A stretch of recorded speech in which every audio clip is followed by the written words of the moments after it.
de la doboula. Ça qui bon ça. Chanteclair, 50 ans de partage de saveurs mauriciennes. Ça qui bon ça.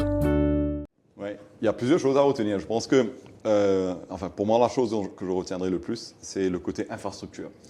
Ça y est, on y va pour faire un métro à Maurice. Et en termes de vecteur de croissance, c'est énorme. Dans le court terme, la construction. Vous savez que le secteur de la construction est en recul depuis pas mal d'années, à du -5, etc. Et donc, de lancer un chantier pareil, ça va créer un niveau d'emploi fabuleux à Maurice.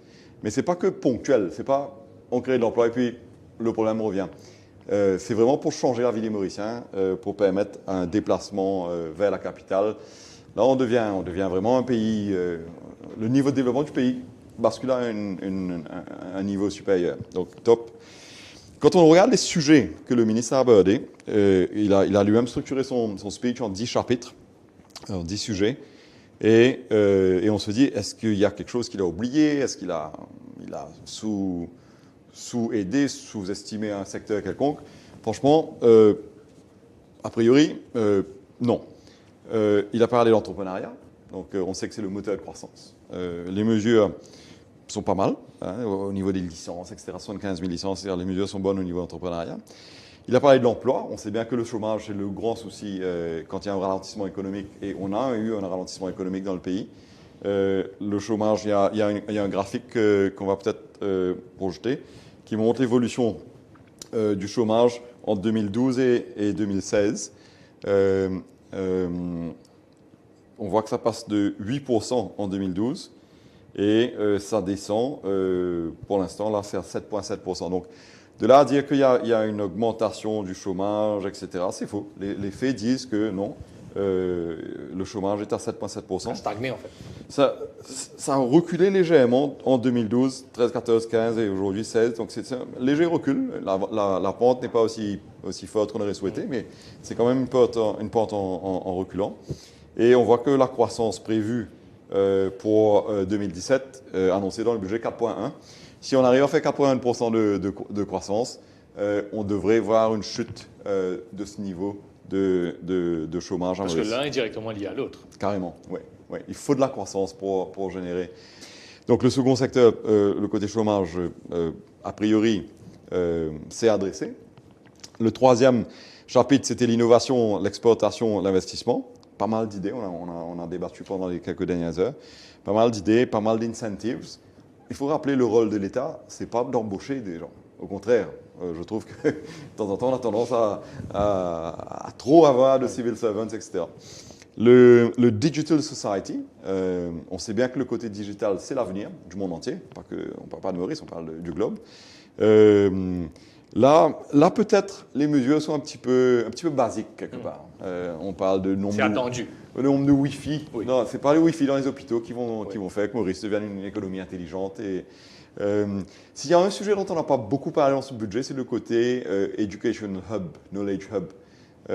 Maurice est en train de se positionner comme tel. Et c'est vrai que ce budget n'a pas vraiment abordé ce côté éducation qui est critique pour devenir un digital society. We have to do things differently.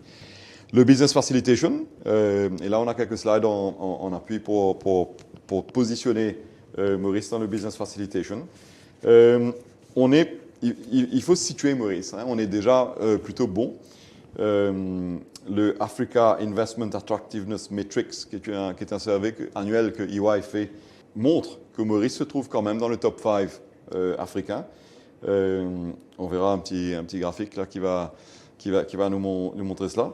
Et on voit que derrière l'Afrique du Sud, mais l'Afrique du Sud est une économie qu'on ne peut pas comparer à notre économie ici à Maurice. Donc il y a l'Afrique du Sud, le Maroc, l'Égypte et puis Maurice. Donc les mesures annoncées par le ministre des Finances aujourd'hui pour améliorer le business facilitation, l'environnement des affaires, pourrait faire qu'on passe de cette 4e position et qu'on continue à monter. C'est encourageant de voir que déjà Maurice est very high up dans ces différents rankings que EY fait dans son Attractiveness Survey annuel. Donc ce chapitre de Business Facilitation est accueilli favorablement par la communauté des affaires. On a entendu d'ailleurs les commentaires ce soir.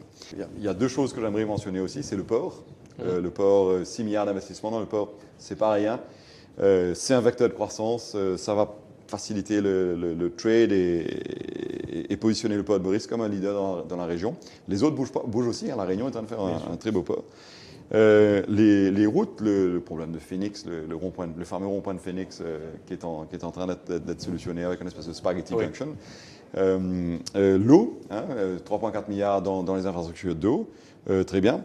Quality of life, bon là il y a plein de sujets, on dirait assez récurrents mais encourageants. Poverty, là je crois qu'il a marqué beaucoup de points, notre ministre des Finances. Populaire, oui. Mais c'est plus que populaire, c'est réel. Parce que c'est pas des effets d'annonce, c'est des familles qui aujourd'hui ont du mal à survivre, qui demain toucheront près de 10 000 roupies. En average peut-être un peu moins. Donc c'est pas rien. Et ça franchement chapeau pour avoir eu le courage de s'attaquer à ce extreme poverty. Et puis pour finir, les deux derniers chapitres qui étaient le Public Sector Reform. Very bold, je trouvais très audacieux de lister autant de choses. Parce que dans un an, on va demander qu'est-ce que vous avez fait là. Beaucoup de réformes. Même le côté turnaround, il a mentionné que les sociétés d'État qui perdent de l'argent doivent impérativement venir avec un plan de redressement pour retour à rentabilité. Alors, attendons voir qu'est-ce que ça va donner, parce qu'on sait bien qu'il y a pas mal de ces entreprises qui flottent pas, hein, ils sont plutôt sous l'eau que sur l'eau. Et puis pour finir, le côté macroéconomique, très important, en fait, c'est la finalité d'un budget, c'est qu'est-ce qui se passe dans ce pays, est-ce qu'on dépense trop, est-ce que le balance des paiements, current account balance, tout ça, est-ce que ça tient la route? Et franchement, c'est un budget qui comprend un niveau de dépenses. Alors que, enfin, il faudrait voir le détail, mais il y a deux grosses enveloppes, l'éducation et la santé. Ces deux enveloppes-là ont été augmentées, une par 11%, l'autre par 12%. L'inflation est à 0,9%. Donc, l'enveloppe de ces deux gros secteurs est beaucoup plus grosse. Donc, franchement, il a eu à tirer quelque part pour venir équilibrer les comptes, parce que sans ça, il y aurait une augmentation du déficit de 10-11%, sachant qu'il a fait un no-tax budget, qui est très bien d'ailleurs. Donc oui, chapeau sur cet exercice d'équilibriste, de donner plus à ces deux gros secteurs d'éducation et santé, et tout en containing le budget déficit à 3,3. Franchement, 3,3, c'est bien, c'est assez austère.